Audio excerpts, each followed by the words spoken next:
Hello again. Here we are again, once again with the Havamal study, Ríðar Wyrd kindred. Nelson Young, the vice president or elder of our kindred. Our chieftain could not be here with us, but we do have two other gentlemen here. You are? Definitely not a gentleman. Well, I am Hank Stratton. I am the master of coin for Ríðar Wyrd. And I'm Joshua. I'm new. He's the dude. I'm So we will be covering the 18th stanza, and we'll be using the study Havamal by Hunan and Munan Publishing, a local publisher whom we support. You can find the link below in the comments if you need to find out where to get the book. And I read from the Poetic Edda, newly translated by Caroline Larrington. And you can find it almost anywhere, even on Amazon, or if you happen to be in the Washington Spanaway area, you can stop in at Longship Trade Goods. She has Stella and Thor have a few copies there too.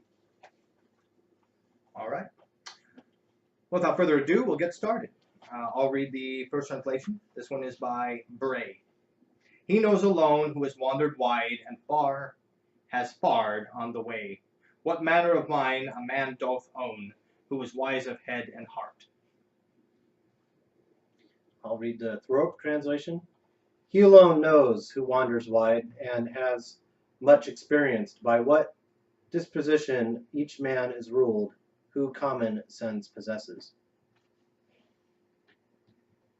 And from the Poetic Edda, only that man who travels widely and has journeyed a great deal knows what sort of mind each man has in his control. He who's sharp is sharp in his wits. Okay. All right, now I'll finish with Bellows. He alone is aware who has wandered wide and far abroad has fared, but how great a mind is guided by him that wealth of wisdom has. All right, so what do we think? I think I'm really confused. Think about it. More experience you have, the more There you yeah. go. I mean, okay. Those of us who have been in the military or have had parents who just like to move around, you gain more experience. You have a better understanding than those who, shall we say, stay rooted. Sure. But then again, too, I've been jealous of some people because they know where their family is. They know how their community is. But at the same time, I feel sorry for them because it was one commercial that made me think. It was for an automobile truck, I think it was. You've never ventured out of your county. Yeah, I've been known far and wide throughout my county. And it's like, dude, you've never been outside of your county. What do you know of what's going on out there? Sure. Now, let's take this one step further. Mm-hmm. Those of you that have been overseas, Sure. okay, you've got a hell of a lot more understanding than I do.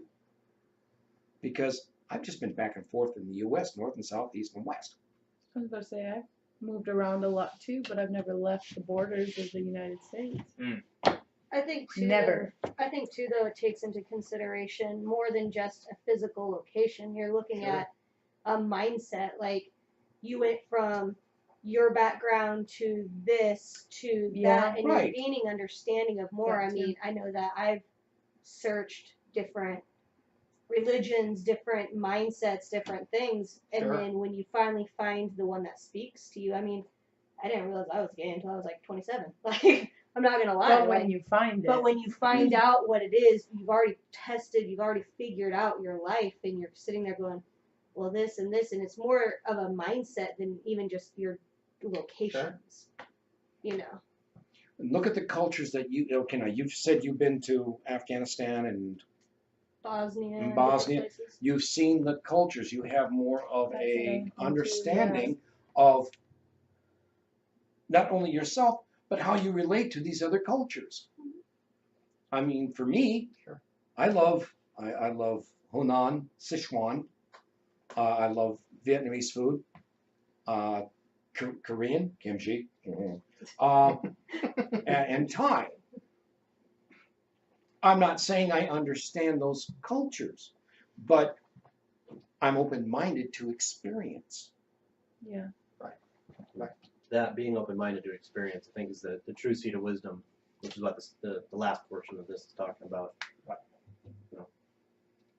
No, I completely agree.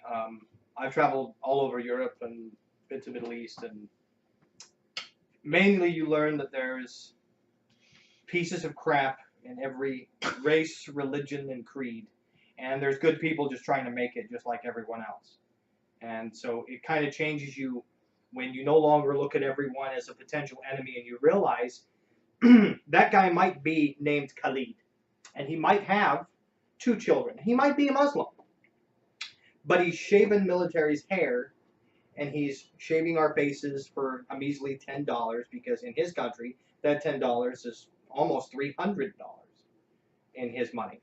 And for him, it's worth it to see that his children are taken care of, which isn't really all that much different than any other parent in any other country in the world. Well, good parents, shall we say. You know. It also Yes. different experiences also come like I said before, although I haven't traveled, very far, seeing different cultures, experiencing different cultures, like learning a new language for me was actually really, really hard. But living with my husband's parents for a while, seeing the way that they do things, the different relationships, how they interact, how Yes. things get processed by the family and done, and different traditions that they have and their history and stuff. It's just, it gives you a lot more, even though I did not personally experience those things necessarily or live the culture my whole life, you can definitely glean knowledge from encountering a culture or encountering a Right. people and listening to the story, Right. And let's be clear, the difference between knowledge and wisdom is knowledge that's applied becomes wisdom. Mm-hmm. Gaining new bits and pieces, new facts. We all know those guys at work who seem to know everything. And they don't really know anything because they don't know how to apply the useless crap that they've learned. But they're real quick to tell you how you're doing it wrong. So the application is We all know those key. guys. Absolutely. Perfect example of the 18th Havamal, Mhm. the 13th warrior. An Yeah. Arab learning about the Norse culture. Actually, it's a very good example. And he's just by listening, he understands the language and relates to things. How do you hunt a bear? Wait, where does a bear live? In the earth. And that's where they go after. I haven't even Yes. seen it, but Yes. they Both. talk about It's it a both. lot. It's So- supposedly really, really So the great. 13th Warrior, for those of you who don't know, was originally called I Eaters of the Dead, which was written by Michael Crichton. But it was taken after the tale of Ibn Fahalad, who had traveled with the Rus tribe along their quest back to their homeland, Oh, okay. and how he had went with them, and it talks about the things he'd seen. Now, where's the Vendol there? It doesn't really say that, but it does talk about the king dying that you see in the beginning of the film, the beginning of the book. They do talk about the fact that the slave was killed and thrown on board the ship, and the death prayer that was sung, She was willing. and that Yeah, she was willing. And that's another huge thing that people seem to forget, is that it wasn't, yeah, okay, if you lost the battle, you might be sacrificed, but it's completely different than a willing sacrifice for a spiritual purpose. Totally different. So great movie. Great film, great book, incredible side. Oh, I there urge is you a to book read it. too. Yeah. Okay. Well, like you said, Michael Crichton, Oh yeah. You which should get it in I didn't know about that.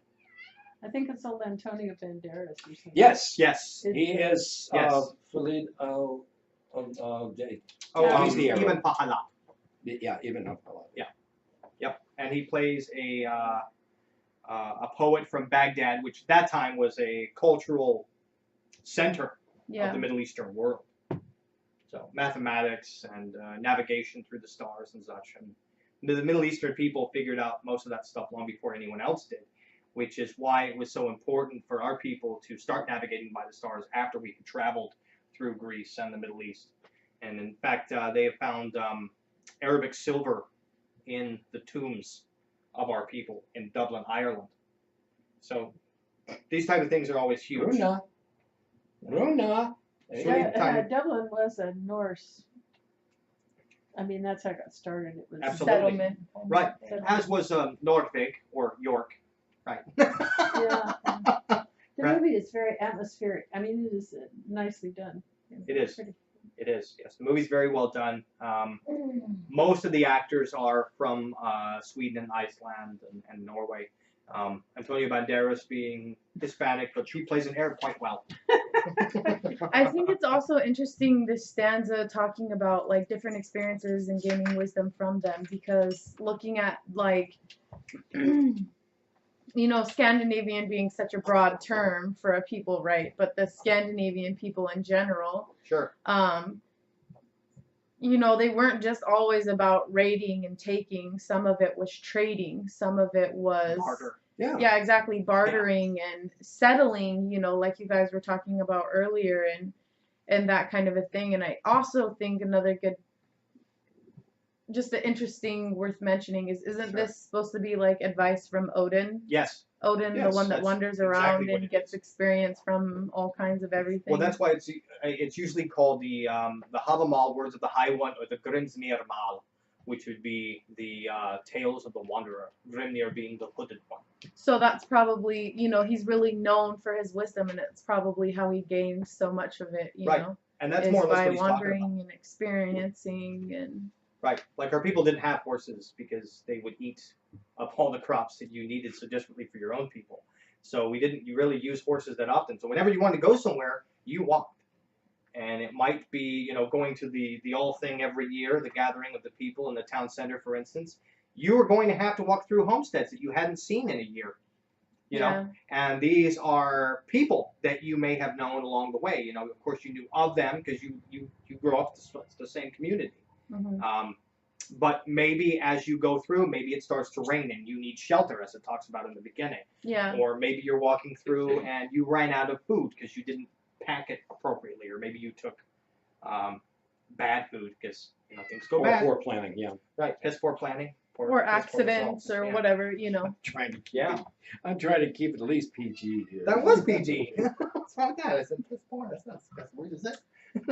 But yeah, I just thought that was interesting that That's me. Is it the book apparent, you know, came from Mhm. the wanderer, the one who's experiencing and Right. you know, trading and taking little pieces of, you know, knowledge from every single experience that he has.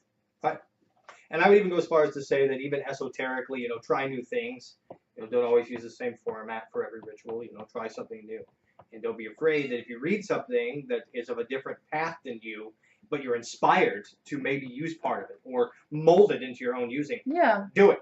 Our people did the same I thing. wouldn't know anything about that. No, of course not. The thing is, okay, and it's words to live by, honestly. Knowledge is knowing a tomato is a fruit. Wisdom is not putting it in a fruit salad. That makes sense. And that the leaves and stem are poisonous. No, not really. Tomato plant? Not really. All I know is I was about to put a whole bunch of mistletoe in a candle, Yeah, don't do that. I chew on them, but you know. But and anyway, I found out it was but the poison. whole idea, So probably not. in line of learning new things, aside from my Christian background, I started out as a Kabbalist, a ceremonial magician. Right. And it was like, something's not complete here. I get to one ritual, Sure. and it's like this one little book, this one book, well, about twice this thickness, okay? I've gone through it 3 times. Sure. So it's like almost 3 years. It's like, what am I doing wrong? Okay, let me try something. I plug in Celtic names instead of the Hebrew names. Right. Celtic god names. I experimented with goddess names. Sure. Wow. And from that, I was brought to the Norse. learn something. It may give you a new path or just another understanding. Right. There's a contemporary movie, Yes Man, with Jim Carrey in Yeah. it. And if you don't know the premise, he Is that the one is where very closed in his personality, and he goes to the seminar, and the seminar say yes to things. And in the movie, he takes it to an extreme. But Right. The idea Jim being, Carrey. yeah, well, Jim Carrey. But if you're given an opportunity to do something new, especially whether or not you don't think you're going to like it or you're afraid of it, do it. At the very least, you know you won't like it, or after you've done it, you know that you don't like it. And at the best, it's going to open up a whole new plethora of ideas for you. New people, new experiences. You can even teach somebody else, the knowledge you gained in that experience. Sure. I mean, that's kind of what we do whenever we go to a new restaurant we've never tried before. It's all these the same thing. You order something you've never ordered before, and either it's good, yay, or it's crap, and you never go back. Most things in life are Unless it's a the Mexican same thing. restaurant, then the only thing worth getting is fajitas. Just saying. Carne asada. I was about to say enchiladas are pretty good. I don't know. Carne asada ribeye with jalapeno aioli was amazing. Hey man, I mean, as far as food goes, I'll try anything once. At I'll least try it once. twice. It might have been cooked wrong the first time. And sometimes it's worth trying something just to get people to respect you. When I was stationed in Hawaii, we had a lot of Filipinos in my unit, and I was dared to eat balut. If you don't know what balut is a fertilized duck egg that they let grow into a baby chick, and then they hard boil it, and you eat it.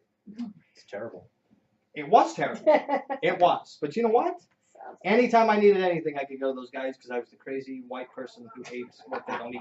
So. I was about to say, Again, I eat Hunan, Sichuan. I'm not that crazy about Cantonese, but I can eat Cantonese. Sure. Korean, Thai. I even make my own sushi at home. Really good food. Place for all that. Right. Yeah. Yeah. Yeah. I was gonna say. Especially Korean. A lot of good Korean. Well, yeah. anyway, I guess that pretty much sums it up.